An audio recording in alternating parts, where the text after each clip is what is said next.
Hello, my name is Younchan. I'm from CKF, and today I'm going to read the fairy tales named Cat and Mouse in Partnership.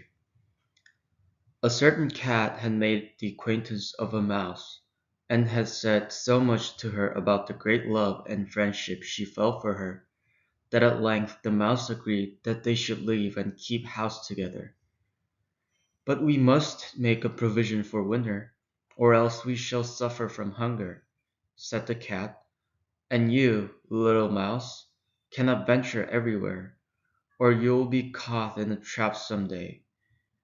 The good advice was followed, and a pot of fat was bought, but they did not know where to put it.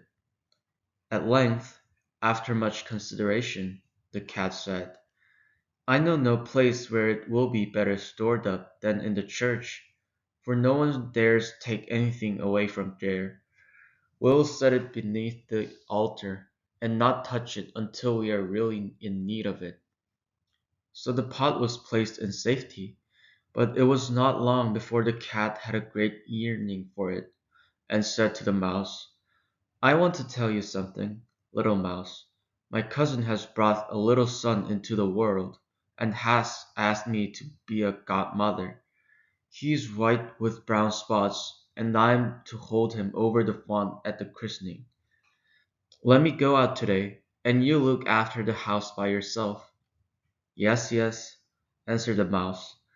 By all means go, and if you get anything very good to eat, think of me. I should like a drop of sweet red christening wine myself. All this, however, was untrue. The cat had no cousin, and had not been asked to be godmother.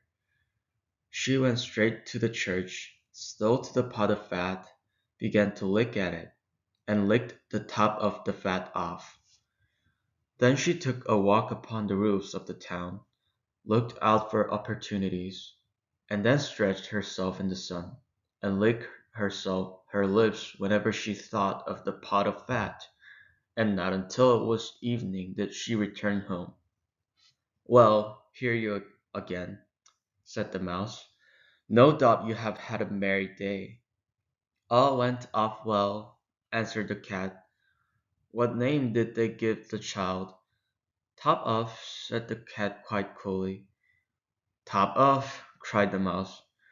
That is a very odd and uncommon name. Is it a usual one in your family? What does that matter? Said the cat. It is no worse than crumb stealer, as you godchildren are called. Before long, the cat was seized by another fit of yearning. She said to the mouse, You must do me a favor, and once more manage the house for a day alone. I am again asked to be godmother, and as the children has a white ring around its neck, I cannot refuse. The good mouse consented, but the cat crept behind the town walls to the church, and devoured half the pot of fat. Nothing ever seems so good as what one keeps to oneself, said she, and was quite satisfied with her day's work. When she went home, the mouse inquired, And what was the child christened? Half done, answered the cat. Half done? What are you saying? I never heard the name in my life. I'll wager anything it is not in the calendar. The cat's mouth soon began to water for some more licking.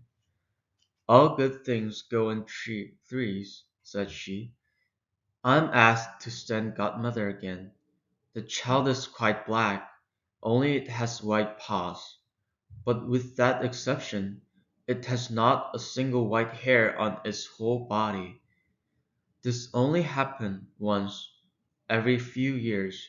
You'll let me go, won't you? Top off, half done, answered the mouse. They're such old names. They make me very thoughtful. You sit at home, said the cat, in your dark gray fur coat and long tail, and are filled with fancies. That's because you do not go out in the daytime. During the cat's absence, the mouse cleaned the house, and put it in order, but the greedy cat entirely emptied the pot of fat. When everything is eaten up, one has some peace, said she to herself, and well filled and fat she did not return home till night. The mouse at once asked what name had been given to the third child. "It will not please you more than the others," said the cat. "He's called All Gone." "All Gone!" cried the mouse. "That is the most suspicious name of all. I've never seen it in print. All gone. What can that mean?" And she shook her head, curled herself up, and lay down to sleep. From this time forth, no one invited the cat to be godmother.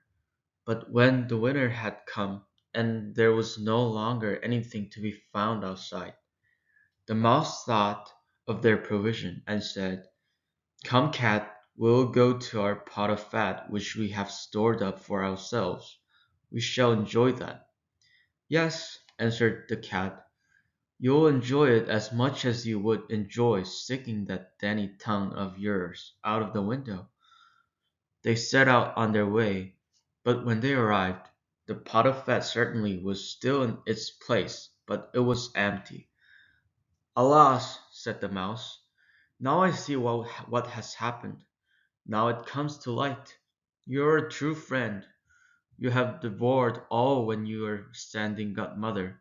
First top off, then half done, then—" "Will you hold your tongue?" cried the cat. "One word more, and I'll eat you too." All gone was all already on the poor mouse's lips. Scarcely had she spoken it before the cat sprang on her, seized her, and swallowed her down. Verily, that is the way of the world.